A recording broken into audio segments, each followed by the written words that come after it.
Virginia. And welcome to our latest episode of Purls Rosé. We're so excited to be here with you today. It's a lovely Saturday. It's really bright. It's really sunny. We can't wait to knit and maybe have a little beverage with you.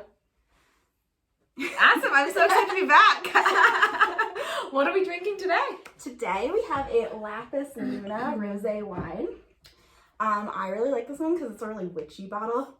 We haven't actually tried it yet. I just was really sold on the bottle. The back has a cute little like believe in magic or you'll never find it saying. Isn't that fun? Those who don't believe in magic will never find it. And the cork says reach for the moon. Ooh. Really fun. It's got like a little moon on it. I'm really sold by cute marketing. It really works on me. Especially when it comes to rosés. It's so true. Rosé is sort of about the flavor, but all about the design of the bottle, really. So, I don't know if you're on Reddit or not, but there's a Reddit account or subreddit that's called Witches Against the Patriarchy, and that's what this reminds me of. It's really, here, let me bring this back in once more, because it's just such a cool bottle. It's a girl riding a unicorn in front of the moon. I mean, I'm here for it. Yeah, I am too. So this one, I guess is their first time doing rosé. I've had the Lapis Luna Pinot Noir, and it is very tasty. So this is their first one, and it's supposed to be very dry, with, you know, the usual rosé, crisp, clean strawberries, watermelon. All right. Fruit forward, perfect for this nice 50-degree Denver winter day. Yeah, perfect. All right, well, let's see if we can taste that all. Cheers. Cheers.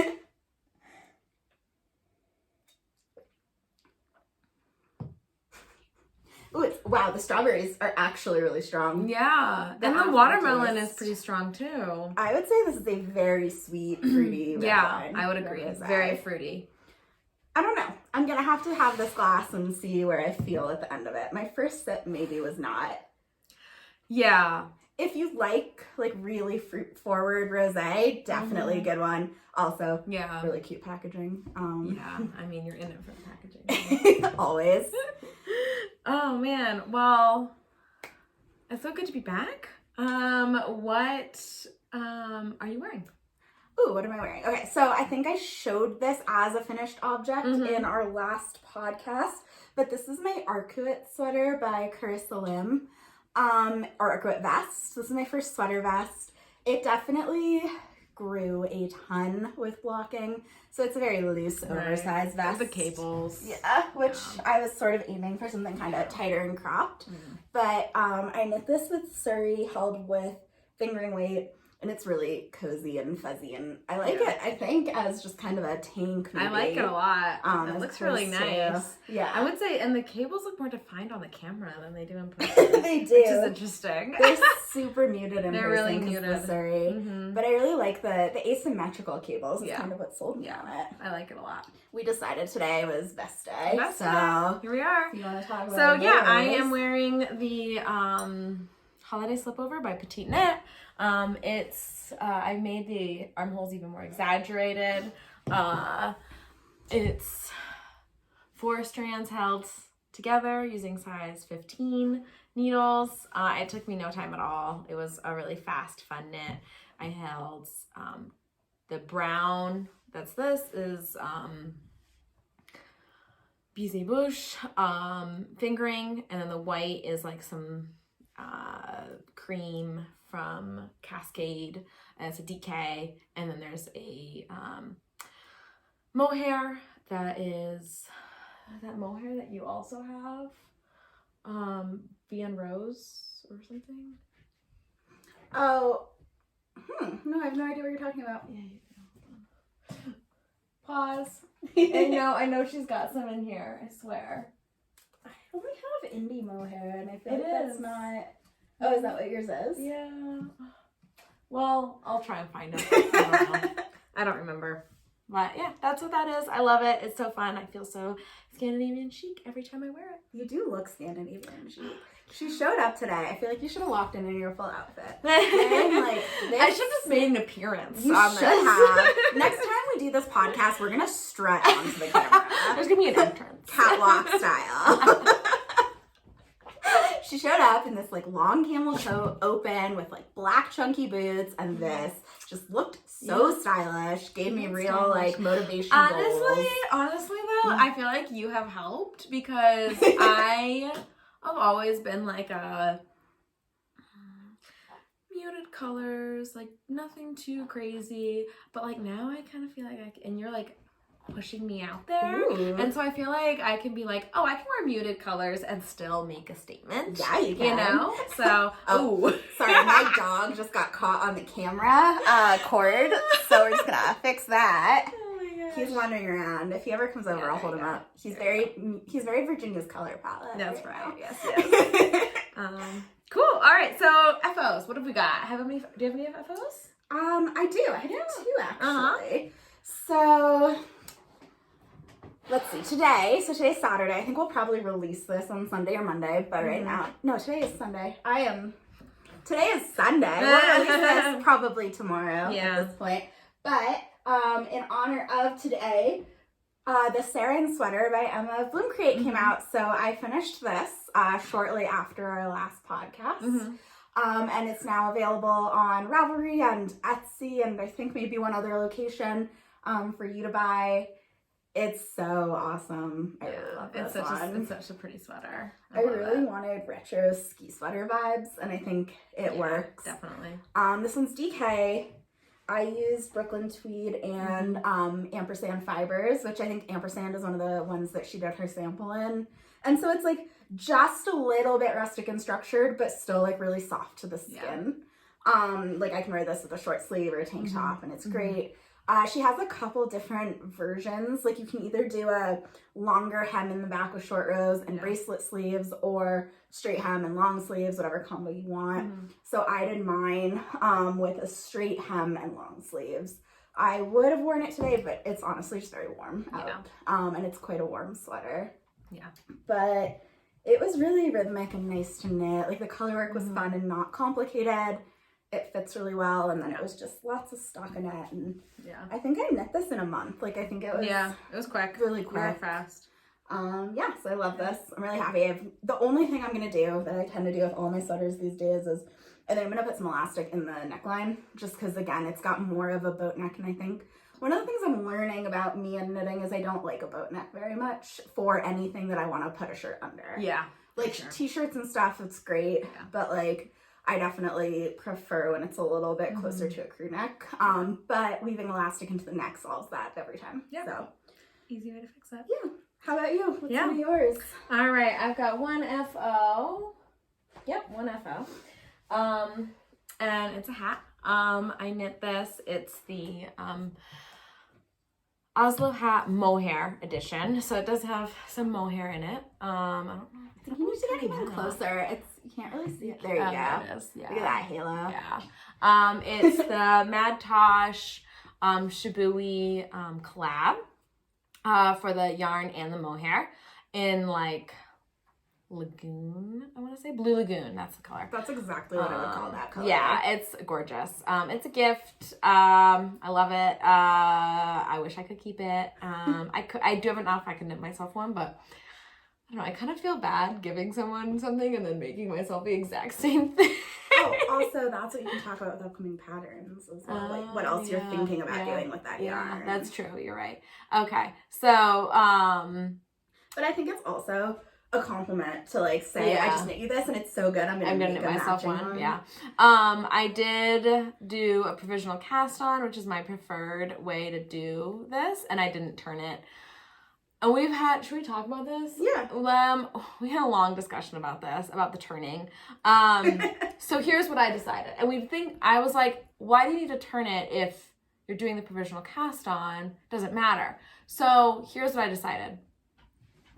If I should have, in order to have it the exact same as the pattern is written, I should have knitted the other way, folded it out rather than in, and then the seam would have been on the outside and not the inside. And then I would have had a few rounds and then turned it.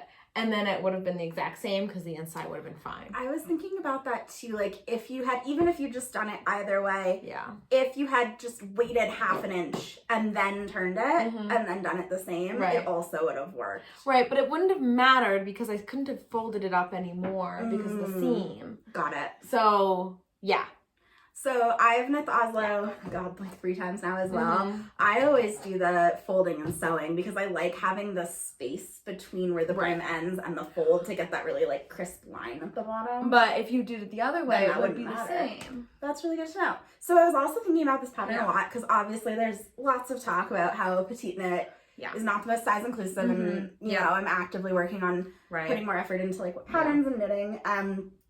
I've said her older patterns aren't size inclusive. Yes. Her newer patterns are size inclusive, but she needs to go back. I mean, as probably the biggest knitwear designer. Yeah, she has no reason not She has no reason not to. But I was looking for like, because obviously love the look of that hat. I'm currently knitting a similar style to talk about. But Sari, like Sari Nordlund has a hat pattern that came out last year called the Iris. Yeah. And it's DK weight. And it looks like the Oslo. Oh, yeah. But it's knit top down and has different, like, well, I guess they're increases because you start at the top. Yeah. But then it's all stockinette and has a triple folded brim. We can show a picture of it. But I was thinking maybe I'll try the Iris next time I want to knit a beanie because I seem to always want to knit beanies. That beanie. Also, because once you've knit a pattern 3 times, it's like, how many Oslos have you knit? That's my third. Okay. Yeah, that's my third. I really like Ozetta's new beanie pattern, but it's worsted and I had fingering and mohair, so I didn't knit at that. But the salter? Oh, it's really good. It's really cute. I love the decreases in the crown, and I would like to make that for myself. So. I feel like decreases, or I guess increases, depending on the direction, is absolutely what makes me like want to knit or not knit a hat. How the crown is. Yeah, I agree. Because this was just okay. Yeah, and like I think we've both knit the Stockholm as well, and I know like the Manhattan hat by Tori Knits I think is a really good alternate option for us in the future. But I love that decrease increase look. I also like, I guess before I talk about my other FO, I can talk about this, but Musselburgh by Ysolda. Teague. This is I put a progress marker from where I was last time actually, because it's right here. So it's the last increases because I had to frog.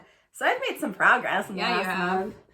This one I really like because you also have 2 FOs that are sweaters. Yes. So this one is like my travel knitting project. But it's getting there. We'll see. We were talking about how it seems really like wide, so I'm a little nervous it's gonna be huge. I think but it's fine. I'm obsessed with this color. I love it with neutrals. Like the idea of wearing it like with gray is really exciting to me. It really pops. And I feel like it makes me look kind of tan. Maybe that's just in my head because it's winter and I'm pale. But, I know, right? I'm excited. Yeah.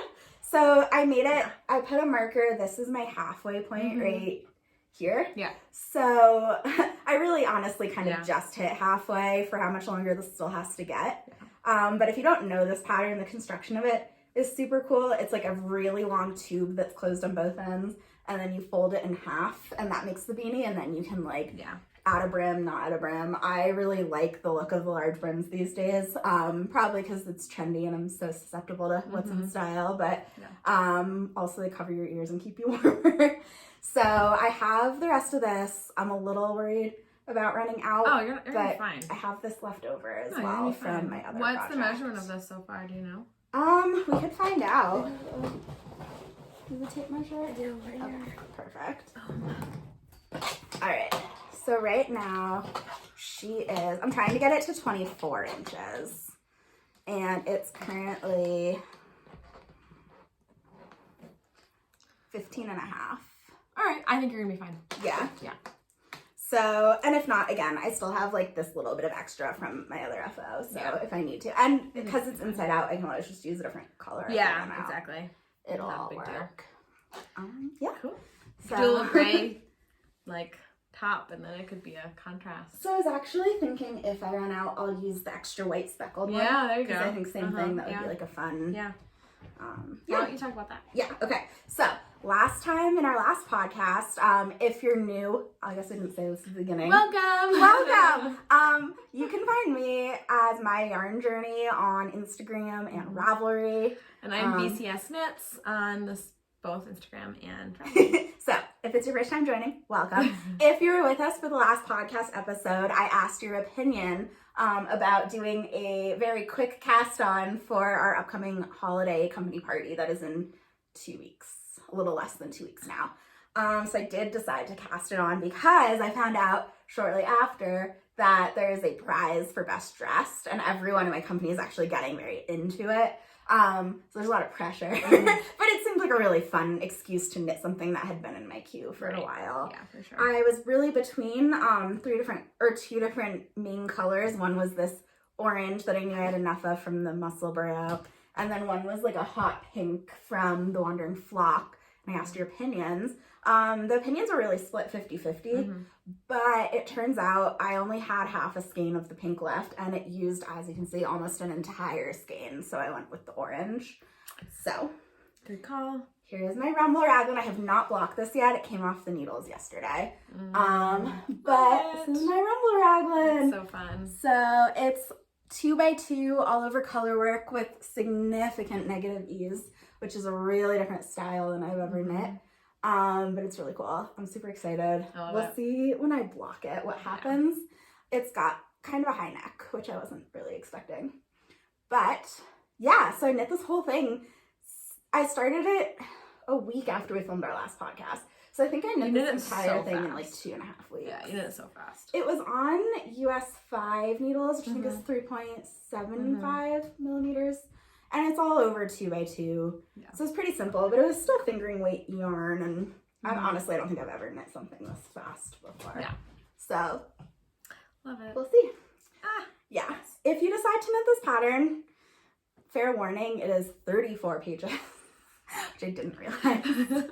You don't need all 34 pages. She writes out written instructions for the raglan increases for every single size. It's crazy. Which is, I mean, a huge attention to detail. And cool. It really intimidated me at first, actually. Like, I ended up using probably 4 of the 34 pages, and for me, that was better. But it's not actually a hard knit. It just has a lot of intimidating text, I would say. Yeah. Fair enough. I don't really love it when there's like so many pages. It's really interesting, isn't it? Like, there are certain designers who give you so little information that you kind of have to guess at things. Right? Like PetiteKnit. Yeah. Everyone knows her for like, I think the phrase always not holding your hand, right? Yeah. But this didn't hold your hand either. Yeah. That's the thing. Like, there were multiple parts of this pattern that I had like questions and concerns about, and they were not explained. Right. Like, I guess the one other thing I can talk about. So the sleeve decreases, I ended up making up my own because I didn't understand hers. So I did it where like the lines kind of come together. Which I like. I'm happy with how it looks. That's so cool. It does not look like the pictures, but the way she describes them is like whichever yarn is first in the color work, you like decrease with that color, which works on one side, but then when you do that on the other side, it makes it asymmetrical. And I just had to frog back because it looked really strange. Yeah, interesting. It's fully possible I misunderstood the instructions. Right, for sure. But if that's the case, I misunderstood the instructions. Yeah. So. Oh well. I don't know. What's your preference? Do you prefer like more details or less in a pattern? I guess for like a hat, I prefer less. Just because I don't want to open up 10 pages of a hat pattern, you know? Like, have you ever seen a 10-page hat pattern? I don't think so. I made that up. No, I'm curious. I'm trying to think now. Actually, the Musselburgh pattern is quite long because it's written for every yarn. Oh, that's true. I guess I stopped looking at the pattern as soon as I... But for a sweater, I'd rather just be told, you know, what cast on should I do?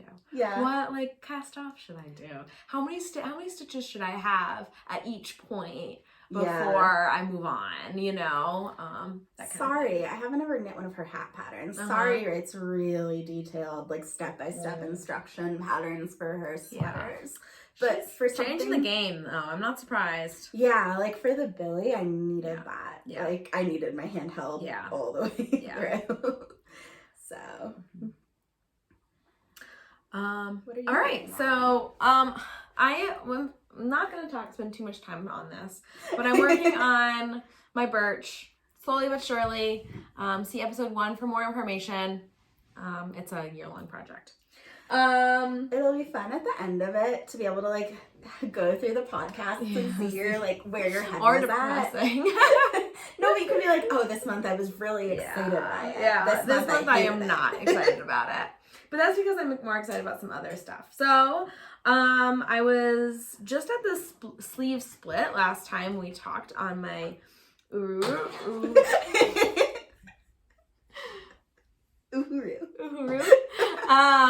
sweater. It's knit in Explorer Knits Lone Wolf. And I'm just about to start the cuff for this first sleeve. And again, the back has this like really pretty like mountain detail and faux seam.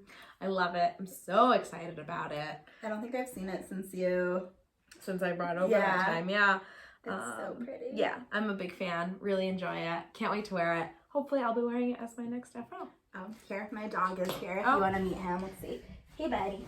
Zuko interruption. Ooh. He's like, no, I hate this. Zooks. Hi, Zooks. Come on, Do you want to say hi? Hi, say hi. No, he's like, I do not want to say hi. What's this? Oh, yeah, there we go. Okay, buddy, you want to go back down? Yeah, I know. All right, interruption over. All right, and I have one other whip. How about you? Yep, same, actually. Okay, cool. I'll go first. Okay. Oh, hey. Oh, jeez. You're being a little menace today. Yeah, but a cute one. Let's tip that again. Okay. So my other whip, I also showed you last time. I did actually make a ton of progress on it like right after we filmed, and then I put it on hold to do the Rumble Raglan. But in that time, so this is the Azor by Tet Besh is her Instagram handle. I'm blanking on the designer's name. We'll put it in the video. This is my Azor. I am still on the yoke. It's a fingering colorwork yoke. It's so gorgeous. It's really, so stunning. really pretty. So last time I was at this stitch marker. Look at you with your stitch marker. I did it. Progress I put keepers. one on. What a good podcaster you are. We're getting better every time, right? Let us know what you guys think. If you have any suggestions, we're more than open to them. But I did. I think doubled the yoke. So I still have about 6 more colorwork rounds. Oh my god, really? Yeah. And then it has raglan yoke increases, and then you separate. Right, but that will be, once you're done with the color work, it'll fly. I hope so. I think once I finish the green, I'm gonna pick up the collar, because I can't tell what it fits like. Yeah. It's like it looks so massive, and you pick up a lot less stitches than you cast on for the collar, so I think it'll hopefully suck it in, but I feel skeptical at the moment. Yeah. Because it looks massive. Yeah, it does. But hey, my very V, or Northwoods V, went down to here before I picked up. Okay. And now it's like up to here. That's true. And I can even pick up less if I'm worried. Yeah. I don't want it to bunch either, but this is the Garthenor. I think I talked about it last time, but organic fingering called Presley. And it's like a mix of Romney and Tarky, I think. Tarky. Romney and Polworth. And it's so soft and drapey. Yeah, it's really nice. I really like it. The color's so cool. I think this one, the yoke has been a labor of love. I think I'll wear it a whole lot. Yeah. Yeah. For sure. I don't have anything else. I've really only been focusing on getting the Rumble Raglan done. And you did. I did. Now I just need to put together the rest of the outfit and hopefully win. All right. So my surprise cast on is I cast on a sweater for my husband. Oh, I think we were talking about this in the last one. Yeah, we might have chatted about this. Also, my Middlebury Co-op bag. Vermont. Yeah. So it is the single malt by Maxim here. And here we are. I split for the sleeves and I haven't touched it since. Ooh, but you split. I don't think you'd split last time I saw you. Yeah. It looks good. It looks nice, right? So it's like an all over texture raglan pullover, and this in economic yarn, because if I'm gonna knit my husband a sweater, it has to be economically appropriate. So it's Valley Yarns, and the color is Blue Mist. Man, but that superwash. Is that the exact same shade, roughly, as the Lagoon of the Oslo? Look at your gift knits. They're all your color. Wait, that's really funny. To his credit, he picked this color out. Having an influence on everyone. Yeah. So, my goal is to finish my other sweater, and then work on this and have this be a focus project to get the body done. Does he know about it yet? Yes, he does. No! Yeah, I told him immediately. So I cast this sweater on while my husband was on a work trip. I was going to keep it secret. I worked on it in secret all week. And I was like, I'm just going to work on it when I'm with Amanda. And then he came home and I told him within 10 minutes of him being out. I was like, so I have something to tell you. I was feeling like, oh my God. Okay, so quick story. I was feeling like super wifey. I cast this on in secret. I was working on it. I was like, I'm such an amazing wife. He had a crack in his windshield and we were leaving the following week for a road trip. And so I went and got his windshield fixed before we left. And I was like, I'm an amazing wife. And then I immediately knocked the side view mirror off of his car. So, not super wifey. No, I think it balances out, right? Yeah, like, I think what the world was telling you is you were doing too much. Right, exactly, yeah. So if you just don't do nice things for him, you won't do bad things by accident. Exactly. And then it's a net wash. Exactly. So, anyway. I think that's fair. Now he can try it on as you go. And it'll be exactly. stressful. Yeah, exactly. So, suffice to say, my goal is really, I have 3 sweaters on the needles right now. I really just want to get some of them off. Like I said, my birch is long term, but I really want to finish those 2 before I really work on something else, or at least get closer. But I am dream knitting, of course. So I really want to buy more yarn and make the salty air with this yarn. That's kind of something I've been dreaming about. By Samantha Guerin. It's such a good... Virginia and I love Samantha Guerin. If you haven't knit her patterns or looked up her Instagram, she is like a lovely human, a really great designer. Her patterns are like effortless and chic and well written.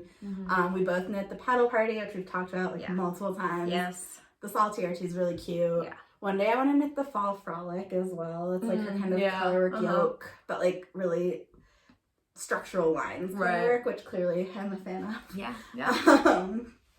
I think it would be so pretty in teal. I know, me too. Similar color to your Petal Party. Yeah. But, you know, you've got a vibe. That one's more green. It is. I agree. This one leans really blue.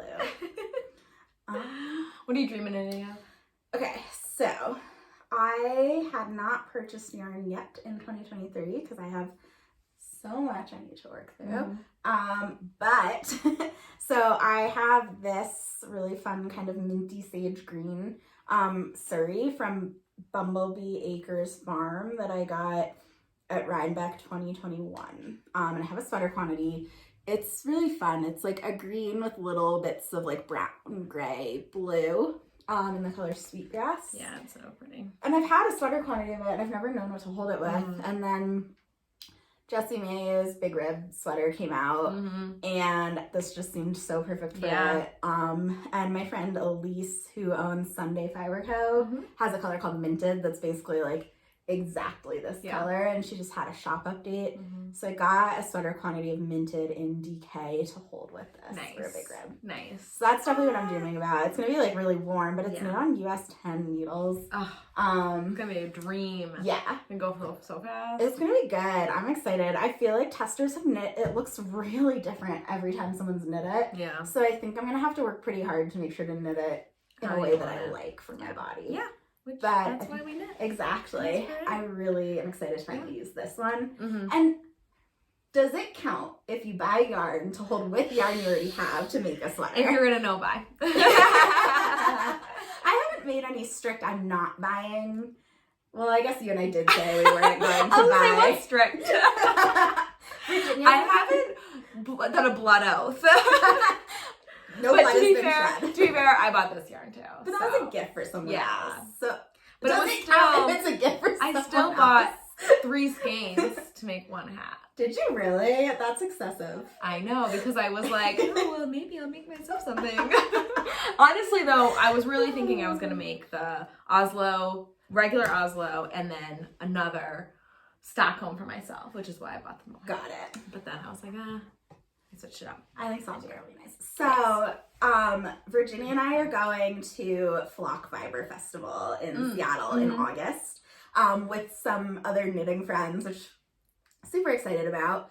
And we had talked about not buying yarn until Flock. We had mentioned it in a lengthy discussion. With some caveats, like I really want to knit. Look at my holes. Yes. And salty air. And the pressed flowers cardigan with my neon spin cycle. This is not Which the yarn that we bought this one was for none of these things. No. So it does not count. It was a mistake. It's all right. I think we're doing good. I'm good with it. Yeah. I like what I bought. I think the big rib will be such a fun. Yeah. Will it be the next thing I knit? I don't know. I'm gonna get the Zora sleeves separated and get the Musselburgh off my needles before I add anything else. Whatever. Yeah. Still leaning towards the Dear Duomo or the Love Note as well. Oh yeah. Who knows? Next time we see you guys, there will be something new on both our needles. Absolutely. We don't know what it is today. Absolutely. And hopefully something gone. Or as an FO. I don't know how to say that. I think your Ufuru sleeves will be done by the next one. Oh, yeah. No, I plan on that being an FO by then. I think this will be an FO. Yeah. I don't think my Isler will, but that's okay. But that's okay. I don't think my husband's sweater will be either. I also haven't talked about it because I haven't worked on it since our first podcast, but I have that Flotini shawl that I would like to get some more progress on. Yeah. So, but once I don't know. I have no... Who knows? We don't know. One day I'm going to wake up and think this sounds fun and pick something. Yeah, that's kind of how it is. It's like I wake up and I'm like, I don't have a lot of plans this weekend. Maybe I'll cast something on. Ooh. Okay, final notes on our wine. It's not my favorite. It's not my favorite. No. Packaging, maybe my favorite. Packaging for sure. Flavor, yeah. It was $17. I wouldn't call it $17 wine. That's my final thought. Yeah. There we go. So, cheers. Cheers. It was great hanging out with you today. We look forward to doing it again soon. Stay tuned. We're going to keep this format, but we have some other fun things coming up. We won't say more for now, so we don't hold ourselves to it. But we'd love to hear from you. Yeah. Reach out to us and have a wonderful week. Yeah, thanks for watching and hanging out with us.